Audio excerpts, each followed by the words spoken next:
Hello dear students, as we all know कि 2025 का जो पेपर था काफ़ी टिपिकल पेपर था और इस काफ़ी लेंदी क्वेश्चन पेपर की जरा एनालिसिस करते हैं कि कितने टाइप्स के क्वेश्चन आए थे, कौन से चैप्टर से कितने आए थे क्वेश्चन।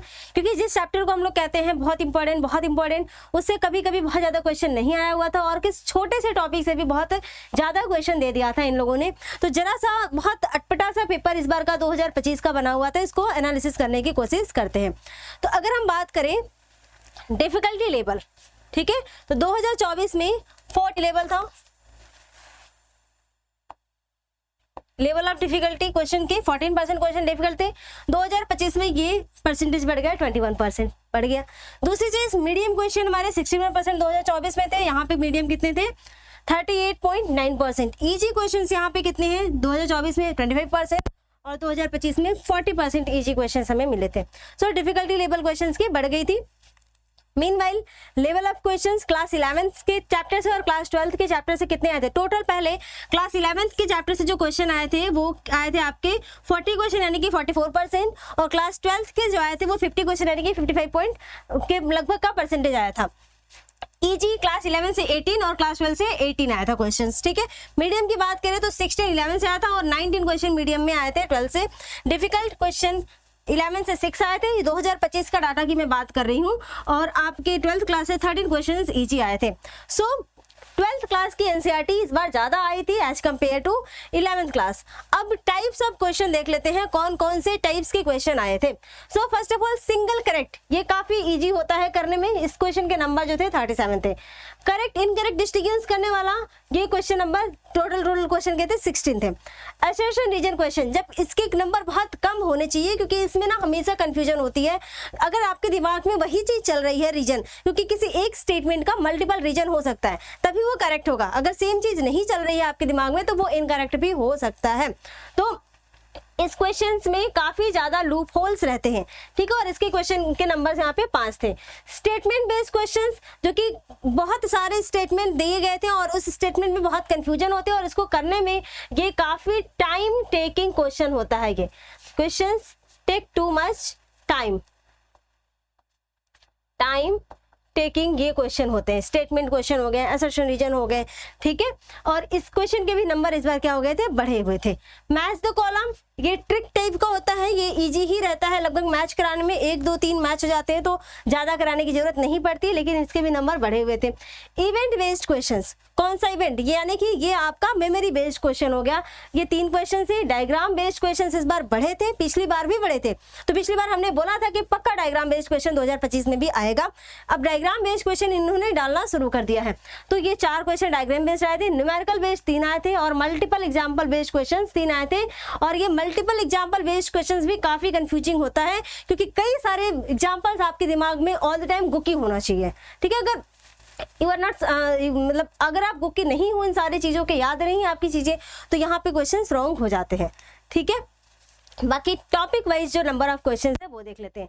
प्लांट किंगडम और बायोलॉजिकल क्लासिफिकेशन से 6 क्वेश्चन आए थे।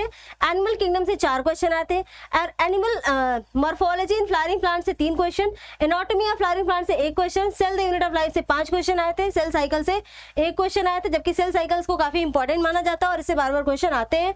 और बायोमॉलिक्यूल से सिर्फ एंजाइम वाले पोर्शन से देखो भाई 4 क्वेश्चन आए थे। ये बहुत ही छोटा सा टॉपिक है, लेकिन स्टिल ये 4 क्वेश्चन का यानी कि 16 मार्क्स का वेटेज रख लिया।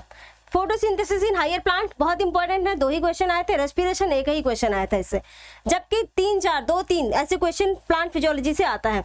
प्लांट ग्रोथ एंड डेवलपमेंट में 2 क्वेश्चन आ गए। Structural organisation in animal and frog, frog इस बार लेटेस्टली सिलेबस में ऐड हुआ था और फ्रॉग से देखो सीधे सीधे 4 क्वेश्चन आए थे।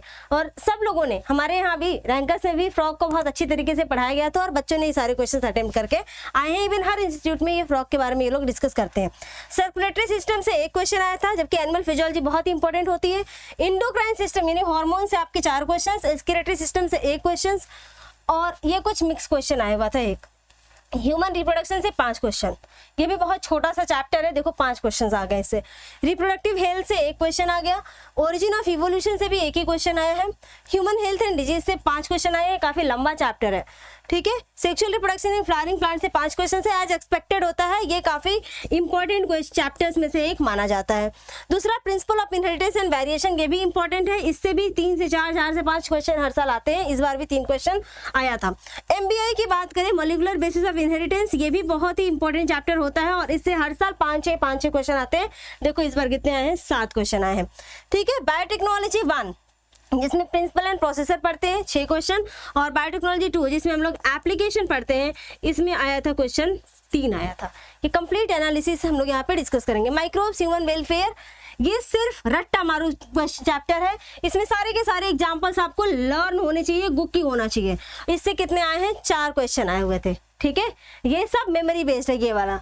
ऑर्गेनिज्म एंड पॉपुलेशन की बात करूं तो इससे भी 4 क्वेश्चन आए थे, ये भी काफी छोटा चैप्टर है। इकोसिस्टम से 3 क्वेश्चन आ गया था, बायोडाइवर्सिटी कंजर्वेशन से 2 question, and mix chapter class 11th and 12th की जूलॉजी से आया था 1 क्वेश्चन, ठीक है। ये टोटल टॉपिक वाइज चैप्टर्स के क्वेश्चंस हो गए। That's all. ये रही पेपर की कंप्लीट एनालिसिस, जिसमें हमने देखा कि इस बार 12th के एनसीईआरटी से ज़्यादा और 11th के एनसीईआरटी से थोड़ा कम आया था पेपर। और दूसरी चीज़, statement based question, diagram based questions, event based questions और एसेशन रीजन क्वेश्चंस के नंबर बढ़ गए थे, तो नो डाउट पेपर काफ़ी लेंदी हो गया था, ठीक है। तो इतने कम समय में इतने सारे क्वेश्चंस कर पाना is a very typical task as a student, so I understand your concern. और नेक्स्ट टाइम हम लोग इतनी अच्छे से तैयारी करेंगे कि आपका अगर लेंदी भी चीजें आए तो आपको कैसे ग्रैब करना है, कैसे एलिमिनेट करना है, इन ट्रिक्स को भी साथ में लेकर के चलेंगे, ठीक है। Bye bye, have a great day, stay tune, stay